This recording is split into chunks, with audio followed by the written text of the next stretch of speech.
Në qoftë se ti hin fush me fitu.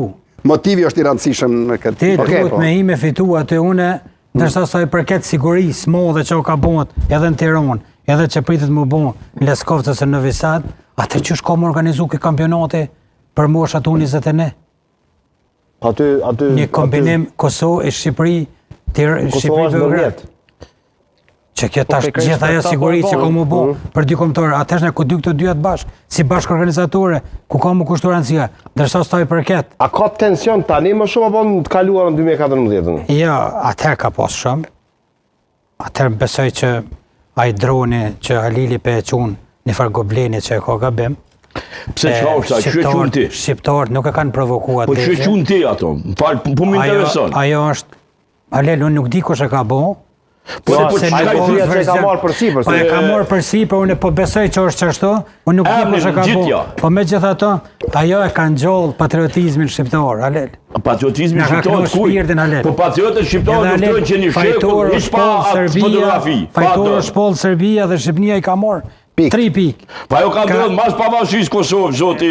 Jo, mas pavarësisë ndodhin çdo gjë, Halil. Pse që jo? Mas pavarësisë. Ama ka ndodhur para pranimit të Kosovës në UEFA. Edhe unë po them, mas me qenë shqiptarët e Kosovës. Po? Kur të loshe Beogradi me Tiranën në futboll s'kan. Sepse Beogradi tash nuk e urren flamurin kurse. Beogradi urren flamurin që e kitë në gjyks. Po çaty problemi që ti po vjen të Udës, po vjen ti. Jo, na po vim të flamuri, këtë në rregull. Po ne jemi shqiptar, Halil. Na të shtundën më shumë kemi ne. Kush po kërkon për teje me ta nxjerr shqiptarësinë?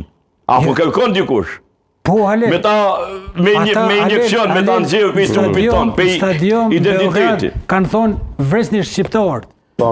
Kjo është vërtet, po. Edhe në Shqipëri, edhe në Shqipëri ndohen me Kroacinë. Minutën e 44 Halil kanë thonë zoti Zeci, edhe në Shqipëri kanë thonë na kroatë serb, kroatë shqiptarët do t'i vrosim serb. Edhe ona tjetër ekziston. Unë këtu e shoh që të shtundën kemë qenë ajo ndeshjen në lupën e madhe të FIFA-s edhe të UEFA-s edhe të Evropës edhe të botës edhe nuk kanë me leju. Edhe në qoftë se bëhet goll, as me Shqiponje me bën, as kur gjë sepse ka mundë. Do guxojnë aty? Ta bëjnë. Po këta shpejtorë kanë ndikim. Shkojmë në Tiranë pak lidhem me kolegun gazetar Altin Sulçe, për të parë se si është situata atje dhe me çfarë pritshmërie.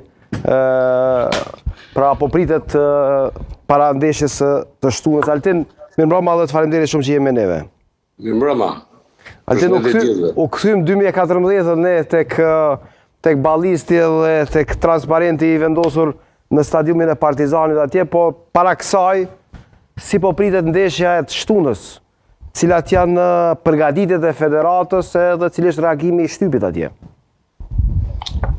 Ndeshja ka një karakter të veçantë, është një ndeshje e cila natyrisht luhet për llogaritë vendit dytë, sepse praktikisht Anglia duket një skuadër më e fortë për sa i përket vendit të parë në grup. Të dy skuadrat kanë potencial, natyrisht ne dim futbollin e ish Jugosllavisë i cili rrjet tashmë me Serbinë, por nga ana tjetër kombëtarja shqiptare ka arritur, është ngritur, ka një futboll më bashkëkohor, tashmë ka dhe eksperiencë, 2 herë është bërë pjesë e salloneve të mëdha të futbollit europian dhe natyrisht e gjitha kjo sjell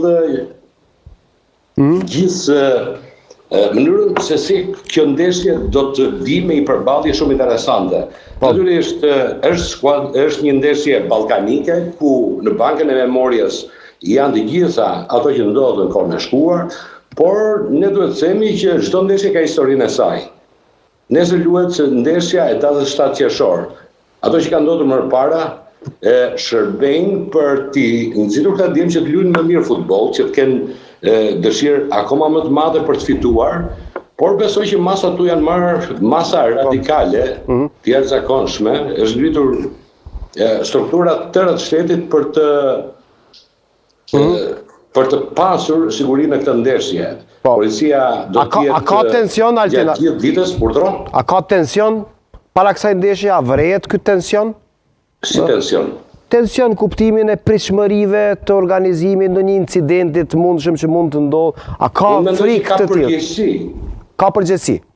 Absolutisht ka përgjegjësi, sepse të gjithë këtu duan që ndeshja të shkojë sa më mirë. sepse organizatorët